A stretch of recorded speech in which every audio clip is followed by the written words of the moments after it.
There's concerns part of the hillside around this area could fall into the lake, creating a tsunami that could be near 50 feet tall when it reaches the area of the Baggage Bogs Visitor Center. Kind of above the front of the glacier, if you were looking at the glacier on the right, this slope on the right has started crumbling, and a lot of it is moving slowly downward.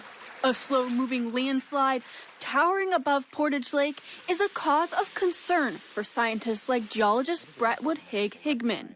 Parts of it are falling off abruptly, but they've been small parts so far, and the worry is that a big chunk could come loose, and if that hit the water, it could generate a tsunami in the lake that could be very large. Higg says there's still a lot to learn about the situation, but he's been studying it since 2022. It's the sort of mass that could produce a tsunami that would be many hundreds of feet tall in some places, and certainly tens of feet tall throughout the margin of the lake. And so that's why we're really worried about it. It is big. We could, is it record-breaking in the world? Definitely not. Is it bigger than most landslides you encounter? Definitely.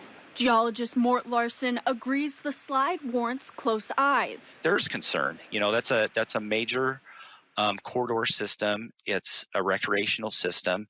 So it's definitely something that people need to pay attention to, but something that needs to be observed and monitored to a certain degree. Higgs says the tsunami modeling still needs more work for scientists to understand exactly where the water would go. But he's sure there's a risk.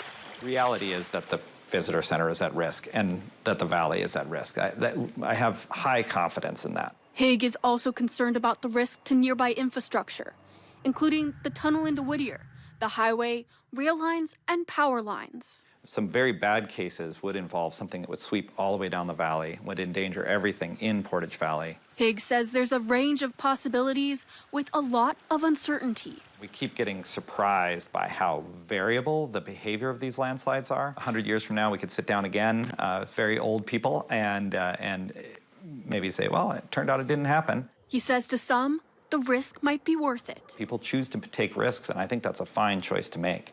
I think it's important that people recognize that spending time in Portage Valley is taking a risk. He says in the short term, he's working on a plan of how to track the landslide's deformation in real time.